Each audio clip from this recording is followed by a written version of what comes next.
Na Toyota, declaramos otimistas em relação ao amanhã, porque sabemos que já o estamos a construir. São projetos como um Toyota uma árvore, que já plantou mais de 200 mil árvores em florestas portuguesas, ou a iniciativa Um Toyota uma Missão, que apoia instituições de solidariedade social que nos mantêm em movimento para chegarmos onde queremos, mais além. Conheça os projetos Toyota que estão a fazer mover o mundo em toyota.pt. E vamos aos livros. Eu trago esta semana um livro, diria, inclassificável, que reúne textos de natureza muito diversa. É um ensaio, ou um conjunto de ensaios, mas ensaios com muitas afinidades com a poesia e, em particular, com uma espécie de história mítica do mundo. O livro chama-se Os Espíritos das Aves e este título corresponde a um dos 30 e tal textos aqui reunidos. É uma peça literária centrada nas aves desaparecidas ao longo dos tempos e no modo como elas continuam a assombrar a nossa memória cultural. Mas este é apenas um pequeno exemplo de um conjunto muito variado que surge quer em prosa, quer em poesia e em excertos de simples citações ou enumerações. Para isso contribui o facto do autor ser um profundo conhecedor das culturas maia e azteca e um reconhecido tradutor para inglês de poesia chinesa, com um gosto muito particular pela contenção verbal e por aquilo que poderíamos chamar uma poética do enigma, como, por exemplo, neste pequeno texto de inspiração japonesa. Um desconhecido dá-nos uma pedra e pede-nos que seguremos nela. Desconcertados, assim fazemos. A pedra cresce e cresce até nos esmagar. Os Espíritos das Aves, de Elliot Weinberger, tradução de Nuno Quintais, edição Caixa Alta. O João Miguel Tavares traz uma homenagem póstuma. Sim, porque morreu esta semana o desenhador belga e também algumas vezes argumentista Herman, e ele, para quem como eu começou a ler pela banda desenhada, é uma figura muito importante. Acho que toda a gente gosta de BD, porque é o desenhador de Comanche, que ainda há pouco tempo falei dele aqui, de Bernard Prince, da série Jeremiah, e talvez de uma das séries que não está integralmente publicada em Portugal, mas talvez seja para mim o seu melhor trabalho, que é As Torres de Bois-Morri. E ele morreu esta semana, aos 87 anos, desenhou até ao fim.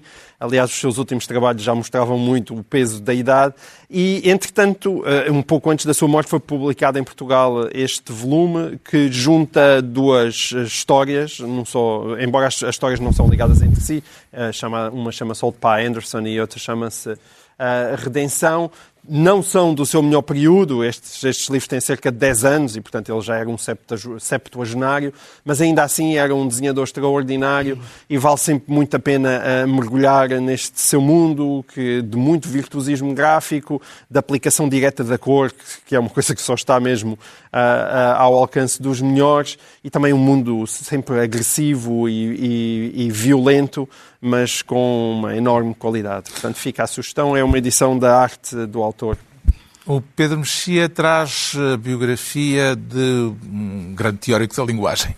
Sim, um grande filósofo, uma figura fascinante, chamado Ludwig Wittgenstein. Dá-se o caso, em relação ao Wittgenstein, haver uma biografia totalmente canónica, e o próprio autor desta biografia, que se chama Anthony Gottlieb, reconhece isso, que é a biografia do Raymond. Este livro chama-se Filosofia na Era dos Aviões, no sentido em que as perguntas filosóficas na Era dos Aviões são mais ou menos iguais às perguntas filosóficas da Era da Pedra Lascada. E, portanto, o Wittgenstein tinha uma grande relutância em reconhecer certos problemas como verdadeiros problemas filosóficos, e o livro é um livro muito pequeno para a vida nebulosa que ele tem, não se sabe muita coisa sobre as suas crenças religiosas, sobre a sua sexualidade, sobre uma série de dúvidas de carreira, a sua relação com o dinheiro, etc. Mas mostra uma coisa muito interessante, é que neste filósofo, talvez até percebemos pouco sobre a vida dele, é uma biografia interessante porque ele nunca separou a vida da filosofia e, sobretudo, para ele, todas as questões filosóficas só tinham interesse a propósito da vida em concreto. Não de abstrações, mas da cadeira, do copo, de uma ação moral concreta. E, portanto, isto não é para saber coisas escandalosas sobre a vida do Wittgenstein, é só para perceber, na verdade, o seu pensamento. O Ricardo Araújo Pereira traz um livro sobre aqueles que puseram Hitler no poder. Sim, exatamente. É um livro de Johann Chapoutot, que se chama Os Irresponsáveis. E é isso, o subtítulo é Quem pôs Hitler no poder. O livro descreve aquele ambiente anterior à ascensão de Hitler, um ambiente em que, enfim, é um ambiente exótico para nós, porque havia a ideia de que existiam 3 blocos, e o bloco do centro tinha uma irresistível atração por um dos outros blocos. Havia também então, essas forças políticas que começaram a inclinar-se para esse terceiro bloco e, sobretudo, uma quantidade de empresários, de industriais, que, na tentativa de manterem o poder, resolveram financiar Hitler e tal. E é por isso que, reparem nisto, quem quiser... Tem este outro livro, que saiu já há mais tempo, um livro isto é da Dom Quixote, do Henrique Vuillard, que se chama A Ordem do Dia, precisamente porque há uma reunião, que não estava na Ordem do Dia, uma reunião no Reichstag, entre vários empresários e Hitler. Um desses empresários é este que está aqui na capa. Quem está na capa é o Sr. Krupp, com 2 P's, nome que nós conhecemos bem, porque a empresa dele tinha o mesmo nome e hoje, na verdade, chama-se ThyssenKrupp, e já vimos o símbolo dessa empresa.